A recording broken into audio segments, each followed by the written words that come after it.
अस्सलामुअलैकुम दोस्तों, मेरा नाम है Kashif. Welcome to my channel scary night stories Urdu.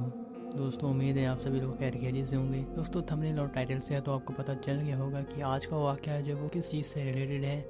तो अगर आप हमारे चैनल पर नए हैं तो सबसे पहले हमारे चैनल को सब्सक्राइब कीजिए और साथ में बेल आइकन को प्रेस कर लें। इससे होगा ये कि मेरी न्यू हॉरर स्टोरी आने वाली सबसे पहले आपके पास पहुँचेगी। तो चलिए बिना किसी टाइम वेस्ट किए इस कहानी को शुरू करते हैं।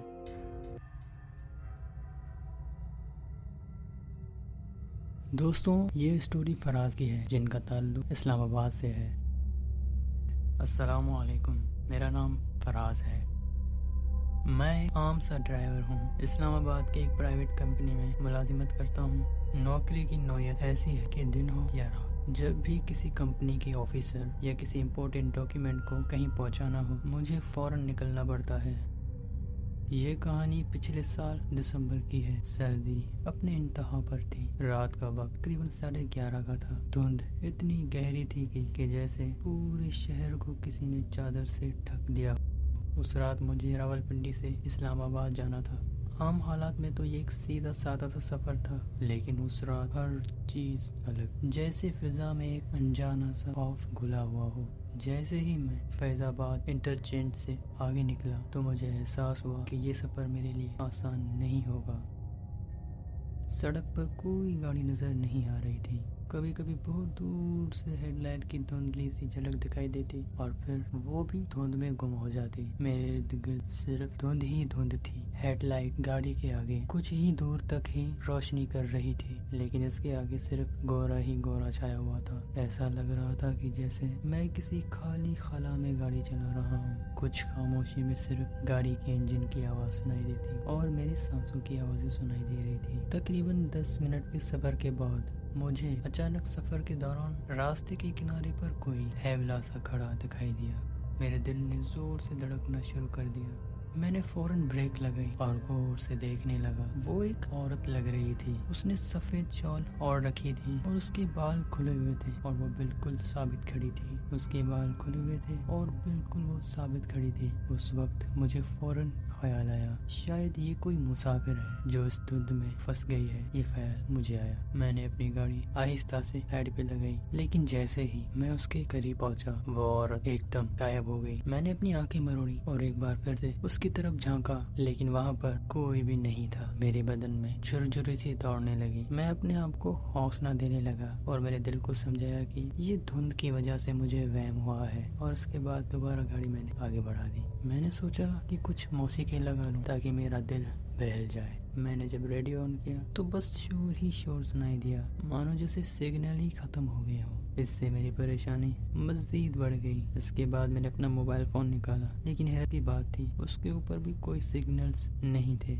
एक लम्हे को मुझे लगा जैसे मेरा राब्ता दुनिया से ही कट गया हो। कुछ लम्हे एक अजीब सा एहसास हुआ, जैसे कि सड़क मेरा कैद खाना बन गई हो। मैंने गाड़ी की स्पीड मजीद बढ़ा दी और मैं ये सोच रहा था कि जल्दी से किसी आबादी पर पहुंच जाऊं। तभी अचानक एक साया गाड़ी के बिल्कुल सामने आ गया। मैंने फौरन घबराकर ब्रेक लगाई। गाड़ी चीखती हुई एकदम रुकी। मेरा दिल मानो जैसे हाथों में आ गया। मैं बहुत ही ज्यादा डर गया, लेकिन जब मैंने खिड़की से बाहर देखा तो वहाँ पर कुछ भी नहीं था। सड़क सुनसान थी और इर्द गिर्द सिर्फ गोरा ही गोरा था। न बंदा न बंदे की जात, कोई भी नहीं था वहाँ पर। मैंने एक बार फिर से अपनी गाड़ी दोबारा आगे बढ़ाई, लेकिन फिर भी मेरा दिल बार बार पीछे मुड़कर देखने को कह रहा था। तभी अचानक मुझे ऐसा महसूस हुआ कि मेरे सीट के पीछे कोई बैठा हुआ है। सांस लेने की भारी आवाज मुझे साफ साफ सुनाई दे रही थी। जब मैंने गाड़ी के अंदर वाले मिरर में देखा तो पीछे खाली सीट पर एक हल्का सा धुंधला, मानो जैसे गाड़ी के अंदर भी धुंध फैल गई हो। मेरे जिस्म से अब पसीना निकलने लगा। हालांकि बहुत ही सर्दी थी। मेरी हिम्मत भी अब जवाब देने लगी। दिल जोर जोर से धड़क रहा था। मैंने फौरन इस्तग़फ़ार पढ़ना शुरू कर दिया। मैंने कलमा पढ़ा और गाड़ी की रफ्तार थोड़ी और बढ़ा दी। अब मुझे ऐसा लग रहा था कि जैसे हर लम्हा कोई मेरे पीछे है। मैं मुसलसल आईने में देख रहा था, लेकिन कुछ वाज़ेह नहीं दिखाई दे रहा था। कुछ आगे जाकर एक पुराना सा बस स्टॉप दिखाई दिया, जहाँ एक बल्ब अधब रोशनी दे रहा था जो बार बार जल बुझ रहा था। मैंने सोचा कि शायद वहाँ पर कोई आदमी बैठा हो तो दिल को कुछ सुकून मिले। लेकिन जब मैं उस स्टॉप के पास पहुँचा तो वो बिल्कुल खाली था। वहाँ सिर्फ एक पुरानी सी कुर्सी पड़ी थी जो हवा के साथ झूल रही थी। उसकी चिड़चिड़ाहट मेरे दिल पर एक हथौड़ी की तरह लग रही थी। अब मैं उस स्टॉप को क्रॉस करने ही वाला था कि तभी अचानक वही औरत फिर से मेरे सामने नमूदार हुई। इस बार वो बिल्कुल मेरे करीब थी। उसका चेहरा अब धुंध में कुछ वाज़ेह था, लाल आंखें और एक क्रीपी सी स्माइल। मैंने घबराकर फौरन एक्सीलेटर दबाया और गाड़ी तेजी से आगे बढ़ी, लेकिन दिल दहल गया। लेकिन जब मैंने पीछे देखा, वो औरत अभी भी मेरे गाड़ी के साथ साथ चल रही थी। हालांकि मैं 60 की स्पीड पे था। मेरा दिमाग बिल्कुल सुन्न हो गया। ये सब कुछ हकीकत लग रहा था, मगर साथ ही वहम भी हो सकता था। गाड़ी की लाइट्स बार बार जल बुझ रही हो, जैसे वो अभी बंद होने वाली हो। सर्दी इतनी बढ़ गई थी कि अब तो सांस लेना मुश्किल हो रहा था। मैं दिल ही दिल में अल्लाह को पुकार रहा था कि बस किसी तरह से घर पहुंच जाऊं। लेकिन जब मैंने गाड़ी के मीटर पर नजर डाली तो मेरी रूह कांप गई। गाड़ी का फ्यूल लेवल तकरीबन खाली हो चुका था। इस सुनसान सड़क पर अगर गाड़ी बंद होगी तो क्या होगा, ये सोचकर मेरी रूह कांपने लगी। कुछ आगे एक पुराना पुल आया। जैसे ही गाड़ी उस पुल पर चढ़ी, उस पुल के नीचे से अजीब सी आवाजें आने लगी। ऐसा लग रहा था मानो जैसे टायरों के नीचे कोई चीख रहा हो। मैंने अल्लाह पर रखकर गाड़ी को और तेज भगाया और उस पुल को तेजी से पार किया। लेकिन पुल से उतरने के बाद गाड़ी के अंदर अजीब सी हरकतें होने लगी। मेरे कान के करीब किसी के कह कहे की आवाज आई, कह कहे की आवाज आई। फिर किसी ने आहिस्ता से कहा, तो यहाँ से जिंदा नहीं जा सकता। ये सुनकर मैं बहुत ही ज्यादा घबरा गया। मैं इसी खौफ में था कि तभी अचानक गाड़ी बंद हो गई और इंजन ने काम करना छोड़ दिया। मैंने बार बार गाड़ी की स्लिप लगाई, लेकिन गाड़ी स्टार्ट नहीं हुई। अब मैं अकेला सड़क के बीचों बीच में बिल्कुल तन्हा खड़ा था और उसी लम्हे मुझे उस धुंध के अंदर से किसी के कदमों की आवाज सुनाई दी।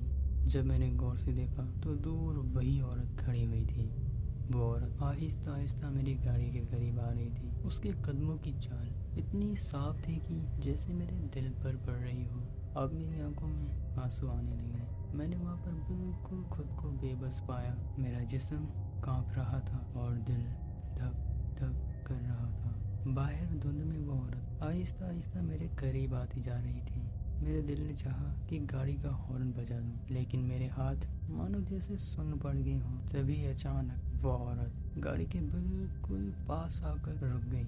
उसने गाड़ी के शीशे पे जोर जोर से दस्तक देना शुरू कर दी। उसके नाखून लंबे और काले बहुत खौफनाक थे।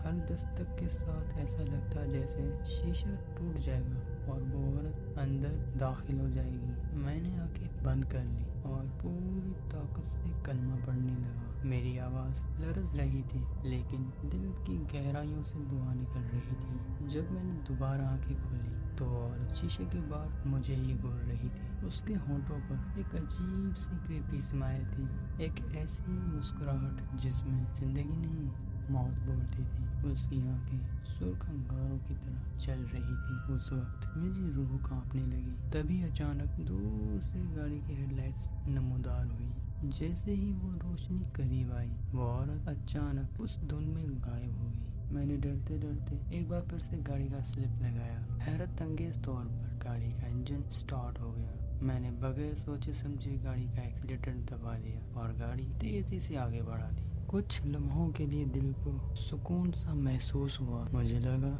शायद सब कुछ खत्म हो गया है। धुंध अभी भी बहुत ज्यादा थी, लेकिन वो औरत कहीं नजर नहीं आ रही थी। लेकिन मैं बार बार पीछे देख रहा था, लेकिन हर बार खाली धुंध के सिवा कुछ नहीं था। मगर दिल के अंदर खौफ अभी भी बैठा था। मैंने अभी सुकून का सांस लिया ही था कि तभी अचानक गाड़ी की छत पर किसी भारी चीज के गिरने की आवाज आई। धड़म।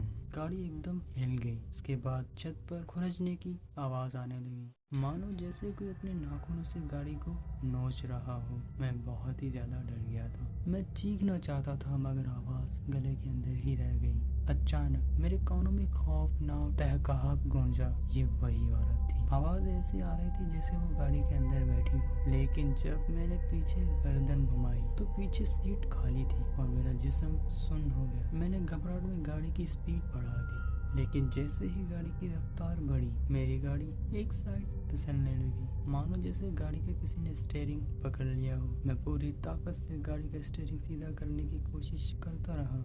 मेरे माथे से पसीने की बूंदें टपक रही थी। कुछ ही आगे जाकर एक धुंध के अंधेरे से एक बहुत ही बड़ा सा हैवला मेरे सामने नमूदार हुआ। वो इंसानी शक्ल में था, लेकिन आम इंसान नहीं। उसका कद बहुत ही लंबा और उसका जिस्म धुंध में लिपटा हुआ था।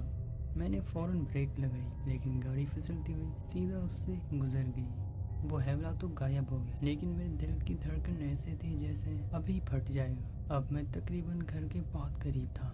मैंने दिल ही दिल में अल्लाह ताला का शुक्र अदा किया, मगर अब भी वो खौफ मेरा पीछा नहीं छोड़ रहा था। हर लम्हा लग रहा था जैसे कोई मेरे साथ है। लेकिन मैंने एक बार फिर से पीछे मुड़कर देखा, लेकिन इस बार मेरे रोंगटे खड़े हो गए। वो औरत मेरी गाड़ी की पिछली सीट पर बैठी हुई थी। बिखरे हुए बाल, लाल आंखें और वही क्रीपी स्माइल। वो आहिस्ता आहिस्ता झुककर मेरे करीब आ रही थी। मैंने पूरी ताकत लगाकर चीखने की कोशिश की, मगर मेरी आवाज़ नहीं निकल रही थी। मेरा सारा जिस्म सुन्न हो गया था। तभी अचानक मेरी आंखों के सामने सब कुछ अंधेर हो गया। जब मुझे होश आया तो मैं सड़क के किनारे बेहोश पड़ा हुआ था। मेरी गाड़ी करीब खड़ी हुई थी, लेकिन उसके पिछली सीट के शीशे बड़े अजीब तरीके से खुरचने के निशानात, जैसे किसी ने उसे बड़ी अजीब तरह से खरोंचा हो। तभी वहाँ पर कुछ लोग आए जो मुझे उठाकर हॉस्पिटल लेकर गए। इसके बाद गाड़ी को साफ किया गया तो उसकी बोनट और उसके छत पर भी खुरचने के गहरे गहरे निशानात लगे हुए थे। किसी ने कहा ये शायद जानवर ने किया हो, लेकिन मैं जानता था कि वो न जानवर था और ना ही इंसान। अब जब भी मैं धुंध में गाड़ी चलाता हूँ, दिल में एक अजीब सा खौफ भर जाता है। कभी कभी मुझे ऐसा लगता है कि वो औरत अभी भी मेरे करीब है और मेरे साथ बैठी हुई है। आज भी जब कभी मैं धुंधली रात में मैं तन्हा सफर करता हूँ तो मेरे पीछे देखने की हिम्मत ही नहीं होती। मुझे डर है कि वो दोबारा मुस्कुराती हुई मेरे करीब ना आ जाए।